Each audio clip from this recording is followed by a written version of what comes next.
Budget 2025-26 पेश किया जा चुका है। हमेशा की तरह मिडिल क्लास टकटकी लगाए देख रहा था कि एकाएक तालियां बजने लगी जब घोषणा हुई कि 12 लाख रुपए तक की सालाना इनकम पर कोई टैक्स नहीं लगेगा। लेकिन बजट स्पीच में वित्त मंत्री ने 11 बड़े ऐलान भी किए हैं। क्या है ये ऐलान, आपको बताते हैं। पहला, 12 लाख तक की कमाई पर कोई इनकम टैक्स नहीं लगेगा। दूसरा, वित्त मंत्री ने कहा न्यू इनकम टैक्स बिल अगले हफ्ते लाया जाएगा। इनडायरेक्ट टैक्स रिफॉर्म को बाद में बताएंगे। तीसरा, कैंसर की दवाएं सस्ती होंगी। पिछले 4 साल का आईटी रिटर्न एक साथ फाइल कर सकेंगे। चौथा, वरिष्ठ नागरिकों के लिए टीडीएस की सीमा 50,000 से बढ़ाकर 1 लाख कर दी गई है। पांचवा, इनकम टैक्स फाइलिंग की सीमा को 2 साल से बढ़ाकर 4 साल कर दिया गया है। छठवां, अगले साल मसूर, तुअर जैसी दालों की पैदावार बढ़ाने के लिए फोकस रहेगा। सातवां, किसान क्रेडिट कार्ड पर कर्ज की लिमिट 3 लाख से बढ़ाकर 5 लाख होगी। आठवां, बिहार में मखाना बोर्ड बनेगा। इससे छोटे किसानों और व्यापारियों को फायदा होगा। छोटे उद्योगों को विशेष क्रेडिट कार्ड जारी होंगे। पहले साल में 10 लाख लोगों को कार्ड जारी किए जाएंगे।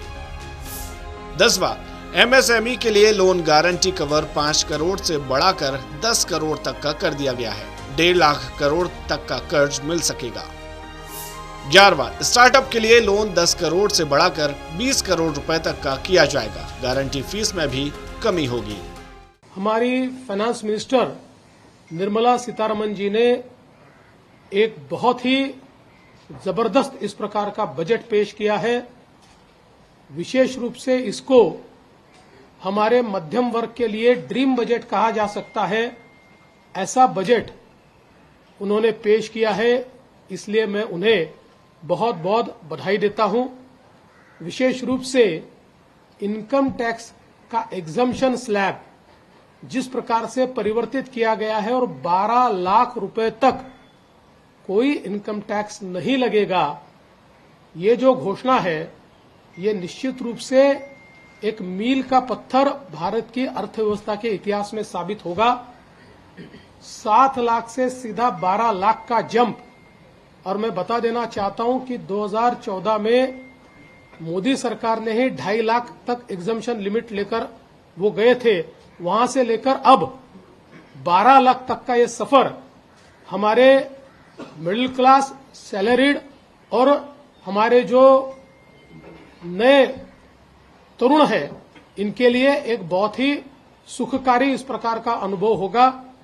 इसके कारण एक डिस्पोजेबल इनकम एक बहुत बड़े तबके के हाथों में आएगी, जिसके कारण खरीद भी होगी, डिमांड भी बढ़ेगी, एमएसएमई को भी फायदा होगा, रोजगार की भी निर्मित होगी।